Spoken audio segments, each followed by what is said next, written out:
Too expensive, bad scripts, and a legacy nobody wants to touch. In sci-fi, anything is possible, except a sequel to these films.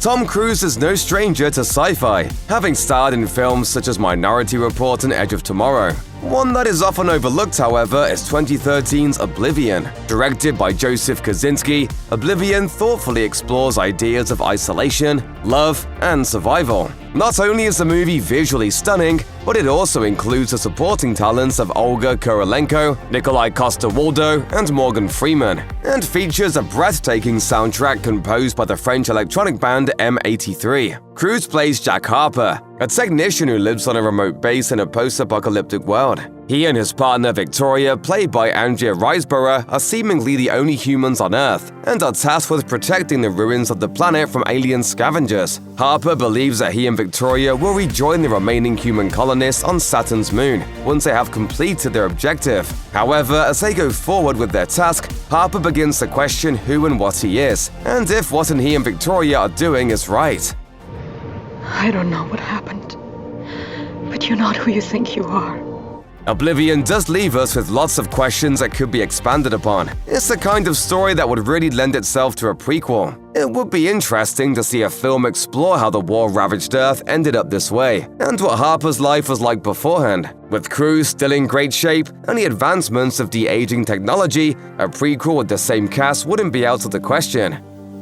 In the 2018 sci-fi film Upgrade, Gray Trace, played by Logan Marshall Green, is a mechanic living in a futuristic world run by technology. One day, he and his wife are attacked when their high-tech car malfunctions. The thugs murder Gray's wife, and he is left as a quadriplegic following damage to his spine. Not helped by the trauma of what happened, the previously anti-tech Gray suddenly becomes completely reliant on it when he signs up to be a test subject for an experimental technology to help him walk again. It works, but with some unintended side effects. I need your permission to operate independently. Permission granted! Thank you.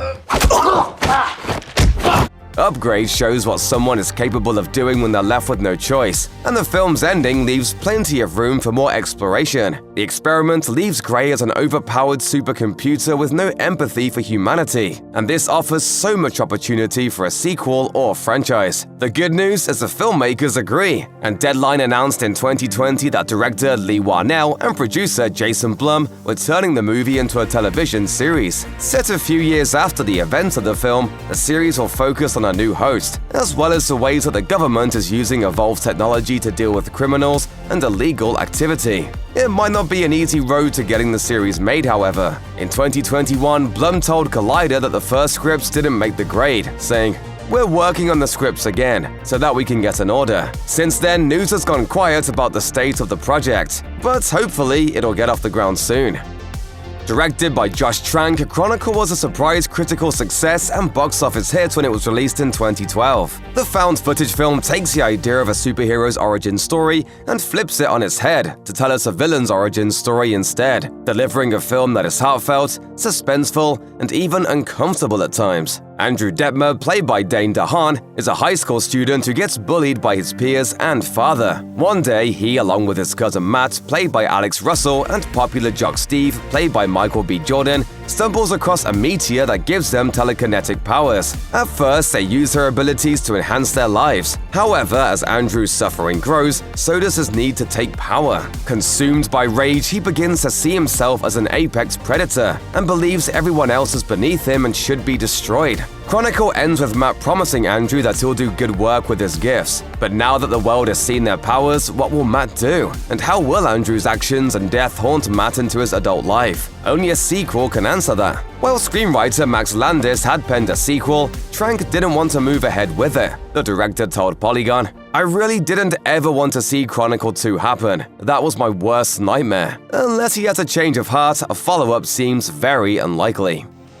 Sci-fi series Firefly was something of a cult hit when it was released, with Rotten Tomatoes even naming it as the 12th best sci-fi series of all time. But the Western-themed space opera was unceremoniously cancelled after just one season in 2002. Fortunately, the story picks up with the 2005 film Serenity. The movie follows the same ragtag group of outcasts on a Serenity spaceship, whose lives get upended when River Tam, played by Summer Glau, a woman with psychic powers and a strange past, hides on board. Unfortunately, not enough people watched it, so the studio vetoed any more talk of sequels. While die-hard Firefly fans have been calling out for more big-screen adventures for years, they are yet to materialize. Star Nathan Fillion told Entertainment Weekly, "If I got $300 million from the California lottery, the first thing I would do is buy the rights to Firefly, make it on my own, and distribute it on the internet."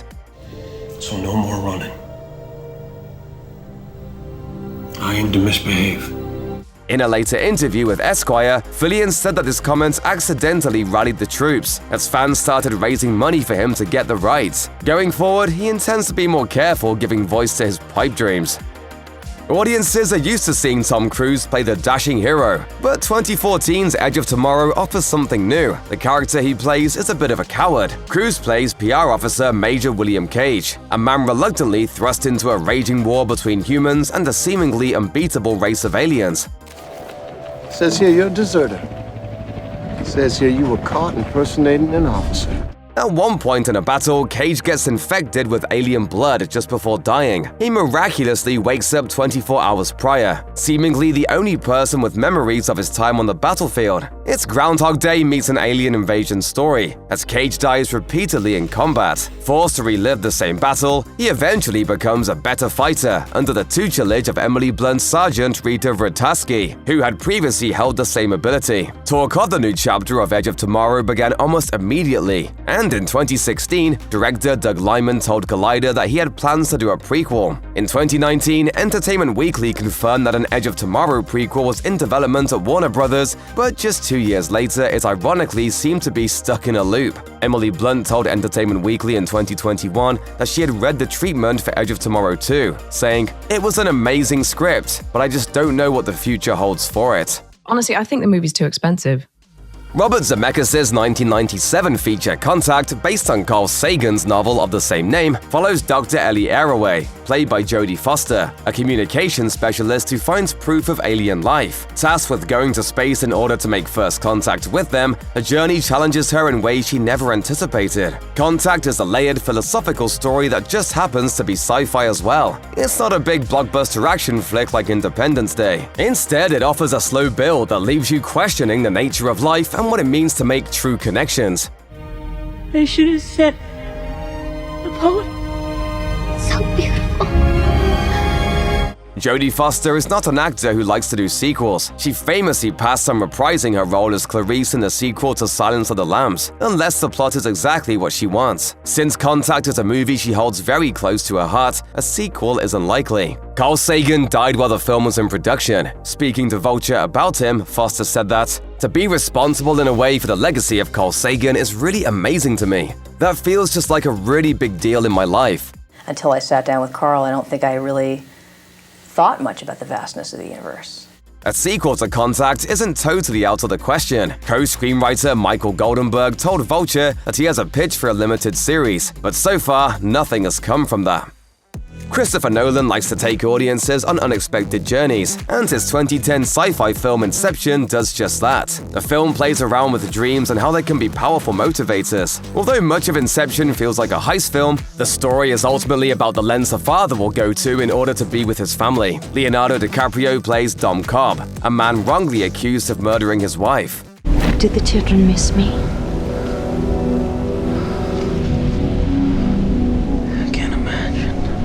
To avoid arrest, he fled the country and hasn't seen his children since. Cobb works as an extractor, using experimental dream technology to infiltrate a person's subconscious to extract information for his clients. When businessman Mr. Saito asks him to commit to an impossible job and promises he can finally return home to his children if he pulls it off, Cobb agrees. The ending of Inception is deliberately ambiguous. Audiences never find out if Cobb is in the real world with his kids or still in the dream world. While it is an audacious way to end a film, with would love to learn more. What about the rest of the characters? Is Cobb trapped in a dream? How will it affect them? What happens if he wakes up?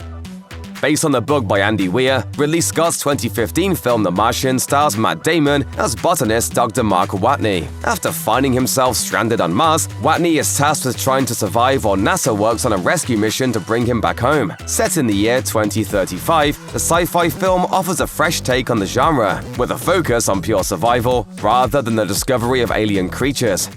In the face of overwhelming odds, I'm left with only one option. I'm gonna have to science the shit out of this.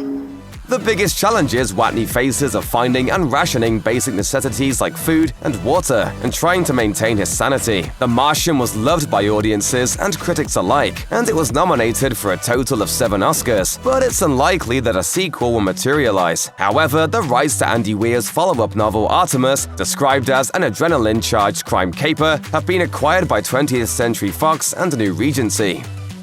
Akira imagines a post-apocalyptic world in which Tokyo has become Neo-Tokyo, a dark place filled with violence and corruption. Shotaro Kaneda is the leader of a motorcycle gang who discovers a group of people with telekinetic powers living in Neo-Tokyo, as well as others who want to use that power for their own means. Akira introduces a bleak and violent world, but one that is also thought-provoking and challenging. Since its release, it's been the subject of hyperbolic praise, with Days declaring it the most important animation of all time.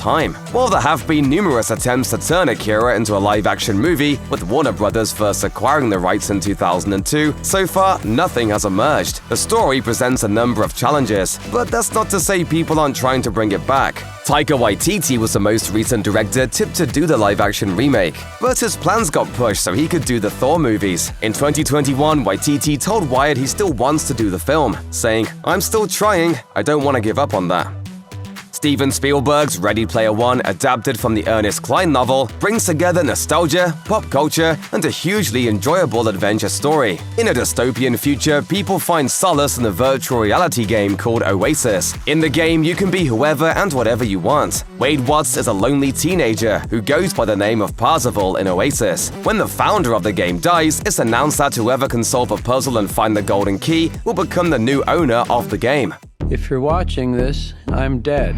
Wade is determined to win and embarks on a treasure hunt that takes him to places he never dreamed of. By the film's end, Wade makes a decision regarding Oasis that changes the course of every single person's life on the planet. It's such a huge moment, and we'd love to see what the repercussions of his decision have on humanity. Fortunately, a sequel to the novel Ready Player 2 was released in 2020, although it was universally panned by critics. Cline told Inverse that the feature film adaptation of Ready Player 2 is in the early stages of development, but time will tell whether it will make it to the big screen given the novel's poor reception.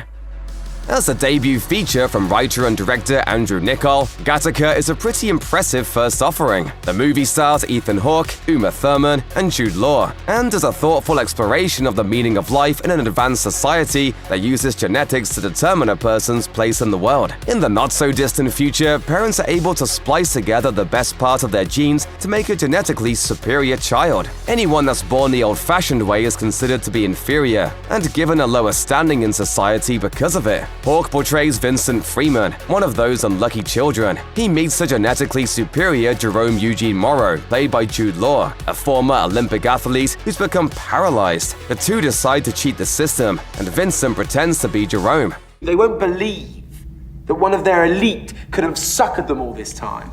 With his now superior standing, Vincent gets a job working at Gattaca as a navigator for a space project to Saturn's moon. The film ends with Vincent being allowed to keep Jerome's life, and he leaves for his mission. What happens to him and the world that's been introduced is anyone's guess, but a sequel or even a prequel could explore the moral implications of genetic advances and what it means for the people who get left behind because of it. Unfortunately, Niccol seems to have closed the door on a sequel project. In an interview with Fandom, he said, "I don't know that there needs to be a sequel. Once you've said it, do you need to say it again? We'll leave it to your imagination. Better that you write the sequel in your mind than I write it."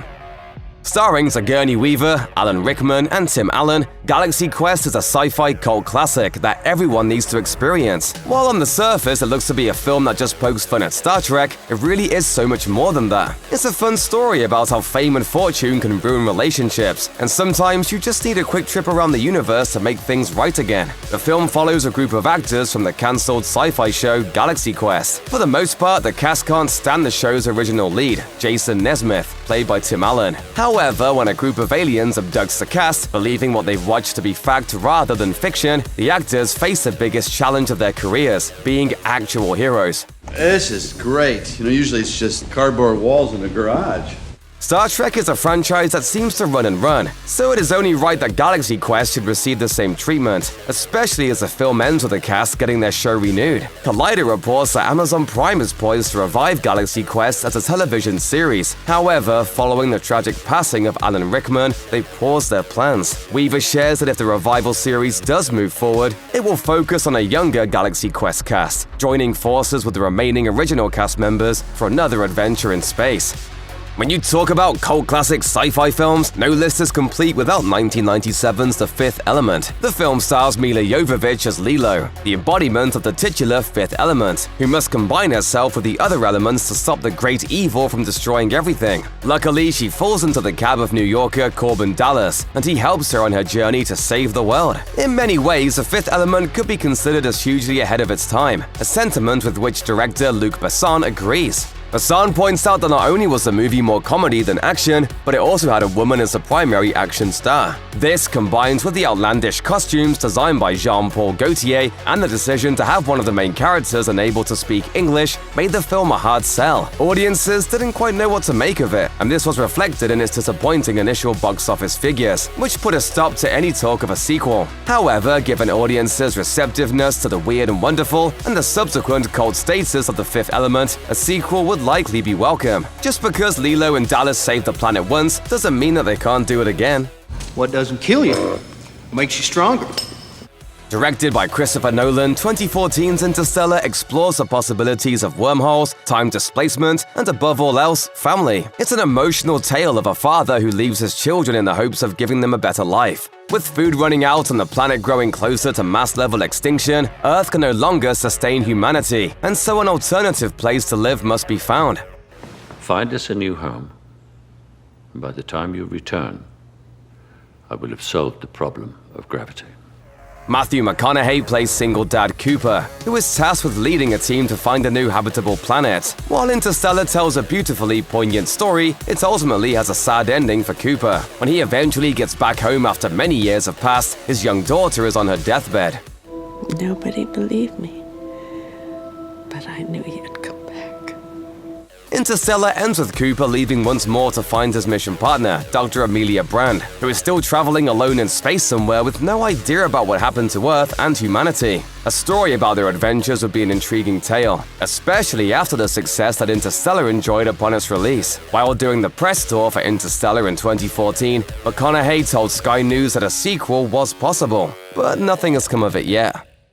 E.T. the Extra-Terrestrial is one of pop culture's defining sci-fi films, from the director who has made a number of such films in his career, Steven Spielberg. With the perfect blend of nostalgia, whimsy, and effective storytelling, E.T. is the blueprint of how to make a successful family-friendly sci-fi movie. The film tells an emotional tale about a young boy, Elliot, and his new alien friend, E.T., who finds himself stranded on Earth. The two form a beautiful bond that transcends species. They connect over their shared experience of feeling separated from their families. Most of the adult characters in the film react to E.T. with fear and suspicion, but Elliot recognizes the gentleness and good in him. The film ends with E.T. going home, which is his mission from the beginning, but there is heartbreak on both sides when he has to say goodbye to Elliot. While the idea of seeing these beloved characters in another feature would be welcome, it feels like if a sequel were going to come to light, it would have happened already. Following the success of E.T., the studio did push the idea of a follow-up, but nothing came of it. Speaking to Slash Film about the possibility of a sequel, actor Henry Thomas said, "I think it should be left alone." A reunion of sorts took place in 2019, featuring some of the original cast, including Thomas reuniting with the lovable alien for a holiday commercial. The former child star went on to say, "I think the commercial was as close as we're going to get to a sequel, and that's why Spielberg okayed it." What Galaxy Quest does for Star Trek, Spaceballs does for Star Wars, offering an exceptionally goofy take on the familiar tropes of the iconic franchise. While occasionally brutal in the way it pokes fun at some of the more ridiculous plot points in Star Wars, Spaceballs is a film that doesn't take itself too seriously. Its loving, carefree approach to its prestige is irresistibly charming. The film follows the kidnapping of Princess Vespa, who is being held hostage by Dark Helmet. A Darth Vader-esque baddie holds her for ransom in the hope of obtaining air. His planet has depleted its air supply. Fortunately, she is rescued by bad boy space pilot Lone Star and his half-man, half-dog partner, Barf. Many fans of the film assume that another story was in the works, especially after Spaceballs teased various titles for sequel films. However, nothing has come out yet. At a Q&A event in 2017, Mel Brooks talked about the possibility of doing another film, especially since the first movie became a cult classic. Unfortunately, as many of the original cast members have now passed away, any new stories would need to feature a new cast and be told in a way that would honor those who came before. While technically Dredd is a reboot of the 1995 film Judge Dredd starring Sylvester Stallone, the 2012 film bears very little resemblance to the previous movie, and they appear to be connected in name and title character only. As the only film in its particular universe, 2012's Dredd earns a place on this list. In a dystopian city called Mega City 1, the judges have the power to act as judge, jury, and executioner. Dredd, played by Carl Urban, takes rookie Cassandra Anderson, played by Olivia Thirlby, with him to a 200-story apartment to investigate a murder. The building is controlled by a violent drug lord named Mama, played by Lena Headey. She's a formidable foe, but she meets her match in Judge Dredd. And as for you, Mama, judgment time. Critics praised Dredd, and fans have turned it into a cult classic. But the movie failed to recoup its $50 million budget, with a meager worldwide haul of $41 million. While the 2018 comic Dredd Final Judgment is an official sequel to the film, we have yet to see anything new on screen. Olivia Thirlby expressed her enthusiasm for a Dredd sequel, telling Collider in 2021, "I was always the #1 advocate of getting a sequel for Dredd. If there is still talk of there being a sequel 10 years later, I'm all for it." 2002's Minority Report has an incredible amount of talent both in front of and behind the camera, with Tom Cruise in the leading role and Steven Spielberg in the director's chair. Cruise plays Chief John Anderton, the commanding officer of the Pre-Crime Unit, an experimental prototype program designed to stop murders before they happen. Initially, John wholeheartedly believes in pre-crime, until he witnesses a murder that he's about to commit in the future. Once John starts investigating, he uncovers damaging evidence regarding the supposedly foolproof unit. The premise for Minority Report is instantly engaging, and it feels like a story that could expand into a franchise or multiple installments. I'm sorry, John, but you're gonna have to run again. The Pre-Crime Unit uses the special ability of 3 humans called precogs, who have the ability to see the future and witness crimes before they happen. With their skills proven to be fallible, it opens up a number of questions about them that a sequel could address. One of the rare exceptions on this list, Minority Report was brought back as a television show, airing in 2015. The story takes place a little over 10 years after the film and follows one of the precogs who still retains her ability. Unfortunately, the series was cancelled by Fox after just 1 season, but there's still room for the story to continue on the big screen.